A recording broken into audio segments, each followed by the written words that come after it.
Hello friends, आज के video में हम लोग बात करेंगे मल्टीपल कंपनीज के बारे में। पहला है वारी एनर्जीज, विक्रम सोलर, उसके बाद Satin, Sammaan, KPI green, stallion and Izmo limited. इन सब के बारे में मैं बात करूंगा।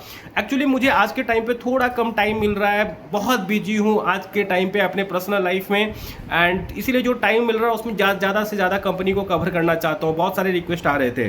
तो क्या है, सबसे पहला कंपनी है वारी एनर्जी। इसके बारे में बात कर ले। देखो, मैंने पहले भी आपको बोला था कि FY27 will be the year of consolidation for Waaree energies, and I don't know whether उसका जो शेयर प्राइस में है वो कब रिफ्लेक्ट करे, क्योंकि मुझे ऐसा लगता है कि FY29 can be a good year for them but not FY27। Reason समझो, Waaree energy already 12 gigawatt solar module बेचती है। ठीक है, इनका कैपेसिटी कितना है? कैपेसिटी है 25 गीगावाट। वहां से वो अगर नेम प्लेट और एक्चुअल कैपेसिटी का कन्वर्जन करे तो वो 20 गीगावाट से ज़्यादा बना नहीं सकते हैं। ठीक है, तो ये जो 12 से 20 का डेल्टा कितना बड़ा है? मेरे ख्याल से 50% भी नहीं होता है। ठीक है, 50% से में भी थोड़ा ज़्यादा हुआ। उसके बाद इनका बड़ा रेवेन्यू किक कहाँ से मिलने वाला है, डेल्टा कहाँ से मिलने वाला, वो है BESS से। वो कितना है? 20 गीगावाट। अगर मान लो ये फुल ऑन कंटेनराइज सॉल्यूशन देते हैं। कंटेनराइज सॉल्यूशन का मतलब क्या हुआ कि एक बेस का कंटेनर बनाएंगे जिसके अंदर बैटरी होगा, इन्वर्टर होगा, कूलिंग सिस्टम होगा, सॉफ्टवेयर वगैरह होगा, तो वो 1000 करोड़ के आसपास 1 गीगावाट होगा, तो 20,000 करोड़ का रेवेन्यू वहां से आएगा। Is it very very big?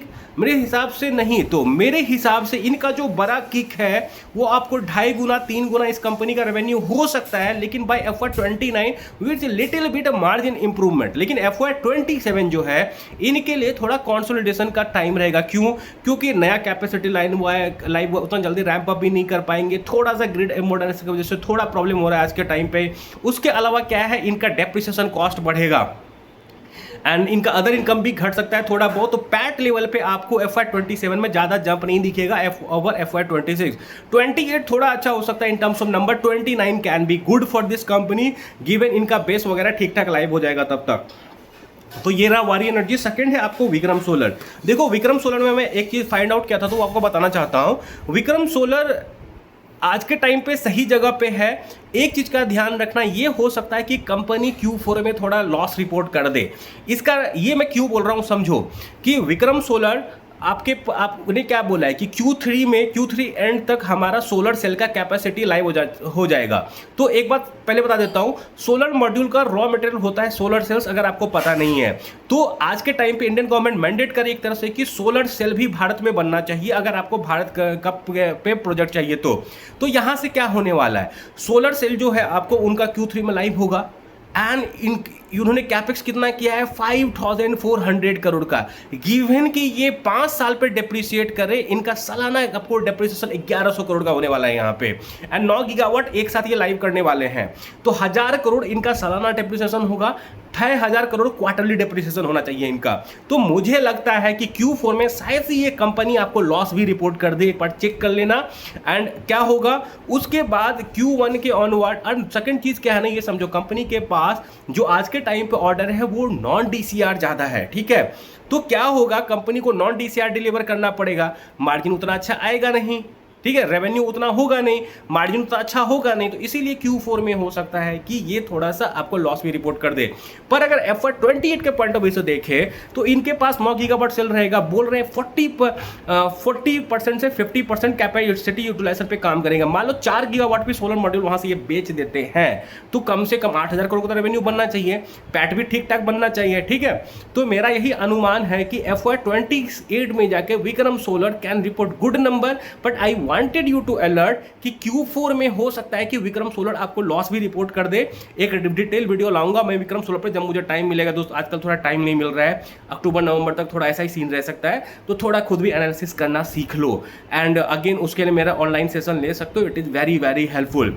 And अब मैं जाता हूँ तीसरा कंपनी पे जो कि है सम्मान कैपिटल। देखो, सम्मान कैपिटल का ना Q1 अच्छा था। अगेन इनको कोई एक रेटिंग एजेंसी और भी है जिन्होंने इनके रेटिंग को अपग्रेड किया है। तो अभी आज के टाइम पे ना ये मे भी थोड़ा कंसोलिडेट कर रहे हैं एंड अपने स्ट्रक्चर वगैरह को ठीक कर रहे हैं।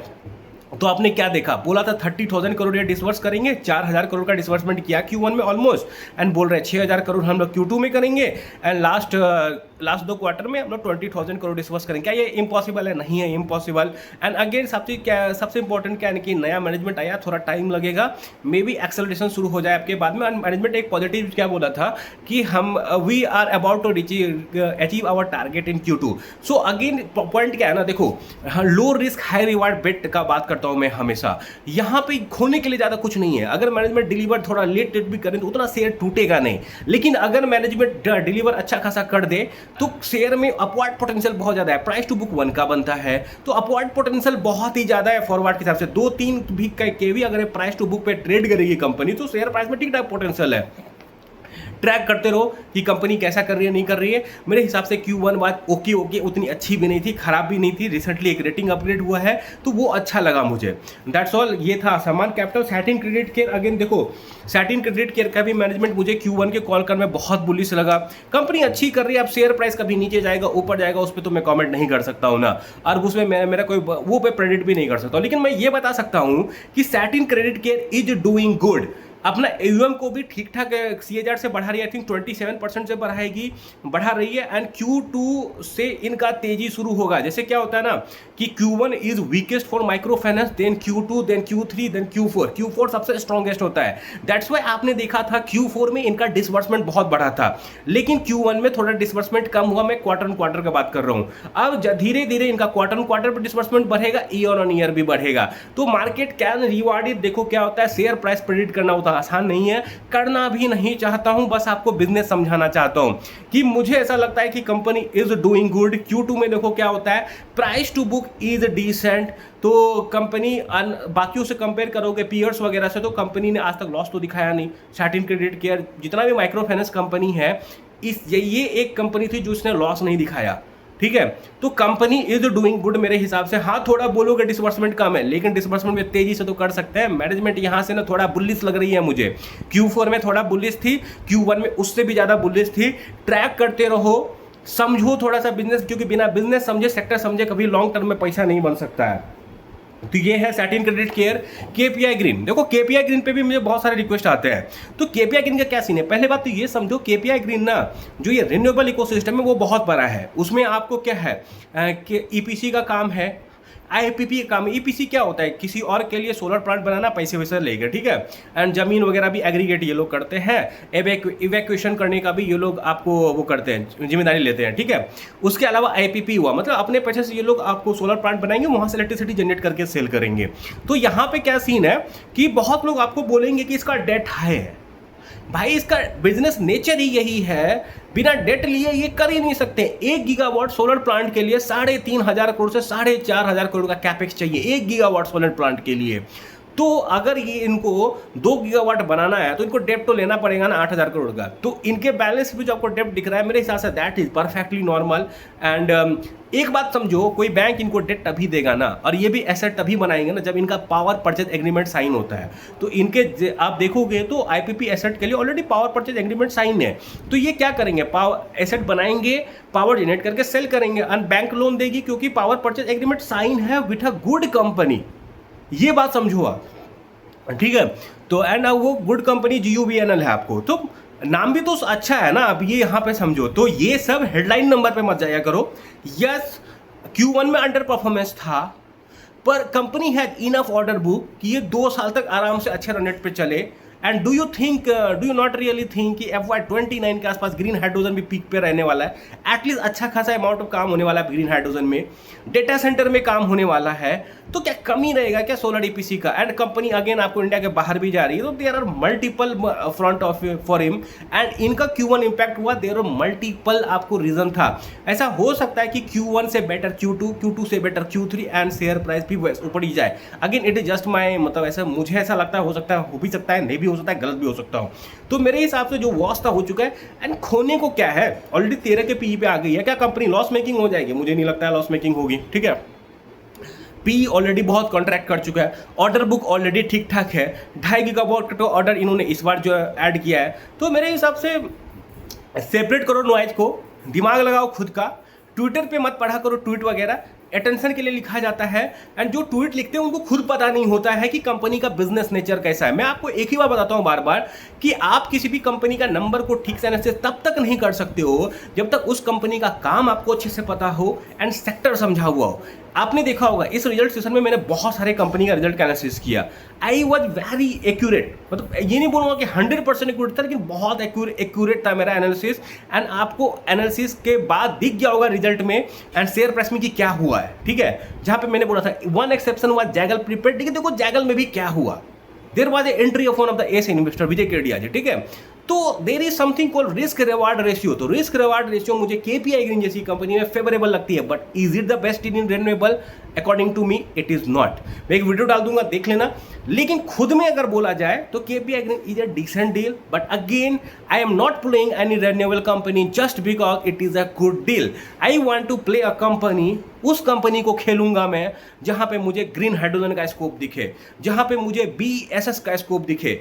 रिन्यूएबल में अब नॉर्मल उतना ग्रोथ नहीं है, 10%, 12%, 15% का सीए जा रहा है। अगर बेस को कंबाइन कर दिया जाए तो वो ग्रोथ 30% जाएगा, ग्रीन अमोनिया को कंबाइन किया जाए तो वो 50% प्लस चला जाएगा। This is why my target for next bull run, वो कंपनी जो कि ग्रीन हाइड्रोजन में जाए, जो कि ग्रीन अमोनिया बनाए, जो कि ग्रीन मेथनॉल बनाए, ये सब टारगेट करो। And again this is something to track. एक बात समझो, ग्रीन हाइड्रोजन का प्रोडक्ट का यूज क्या होगा? ये जो आज के टाइम पे क्रूड से जो डिफरेंट प्रोडक्ट बनते हैं उनको रिप्लेस करना, मेथनॉल बनाना, जैसे एयरक्राफ्ट वगैरह हो गया आपको, देन आपको जेट क्या बोलते हैं वो मरीन में जो हो गया, शिप वगैरह चलते हैं, उन पे रिप्लेस करना। लोग बोलेगा कि अभी इकोनॉमिकली फिजिबल नहीं है। क्या सोलर फिजिबल था इकोनॉमिकली आज से 5-10 साल पहले? नहीं था ना, हो गया ना। टेक्नोलॉजी चेंज होगा, सरकार थोड़ा सा हेल्प करेगी, लेकिन हो जाएगा।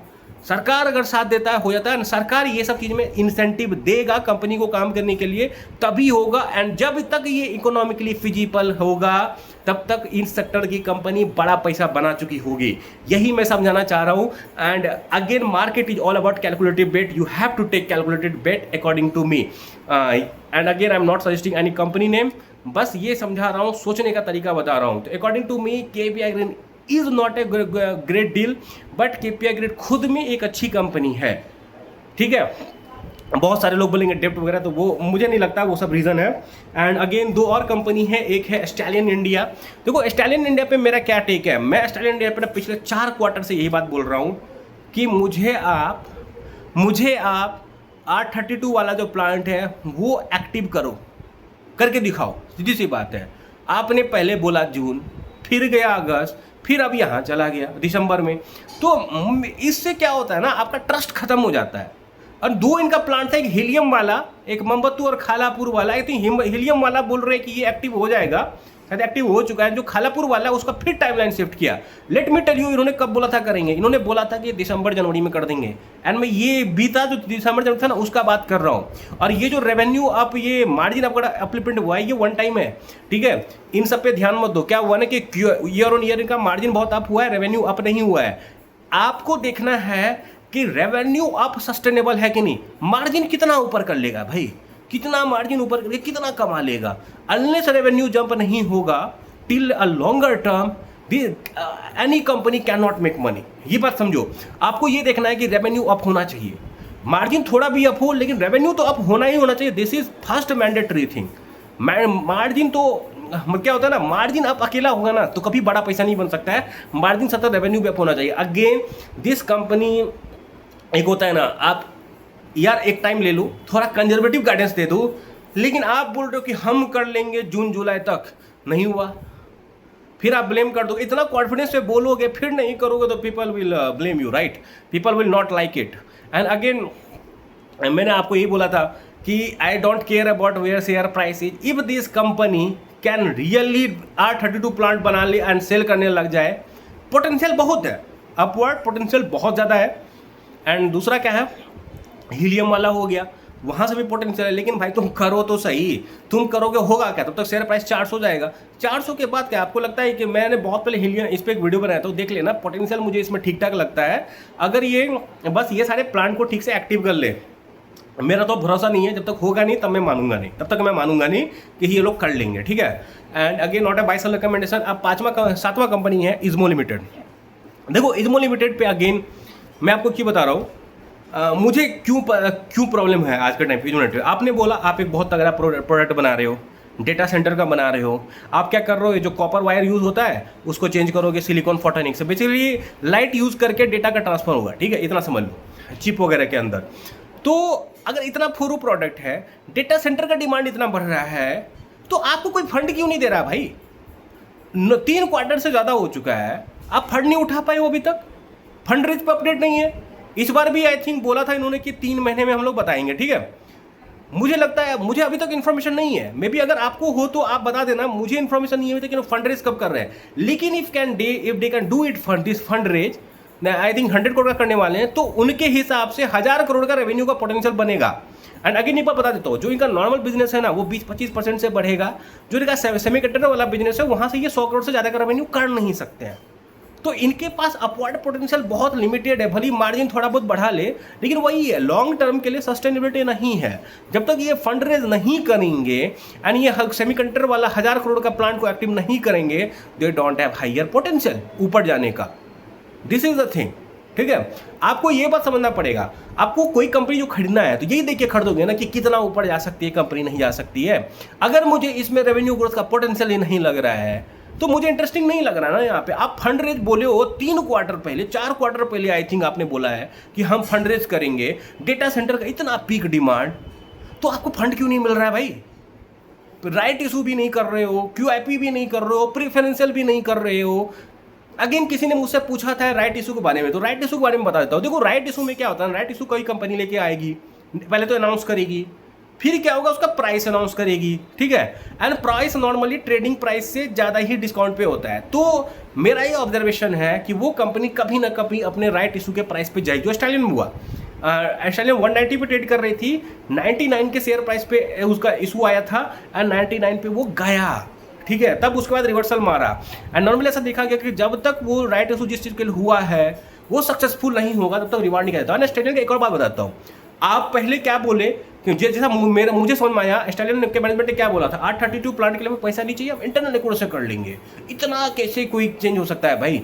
फिर उसके बाद क्या हुआ, अचानक से एक क्वार्टर में आते शॉक देते हो कि हम 364 करोड़ रेज कर रहे हैं। I was literally shocked man कि इतना पैसा उठा रहे हो आप, एंड पहले बोला कि नहीं चाहिए पैसा। इतना मिसकम्युनिकेशन कैसे हो रहा है, ठीक है। तो again I have already made multiple video on it. Right issue का समझा दिया कि मुझे ऐसा लगता है कि राइट इशू में टाइम किल होता है एटलीस्ट 3-4 महीना, तो मैं राइट इशू से दूर रहना प्रीफर करता हूँ। यहाँ पे सीन ये था। एंड अगेन जो भी कंपनी का बात किया, कोई भी बाय रिकमेंडेशन नहीं है, मेरा अपना निजी विचार है जो कि गलत हो सकता है, बाय रिकमेंडेशन की तरह नहीं लेना। Thank you for watching, subscribe कर लो अगर नहीं किए हो और लाइक भी कर देना। बाय।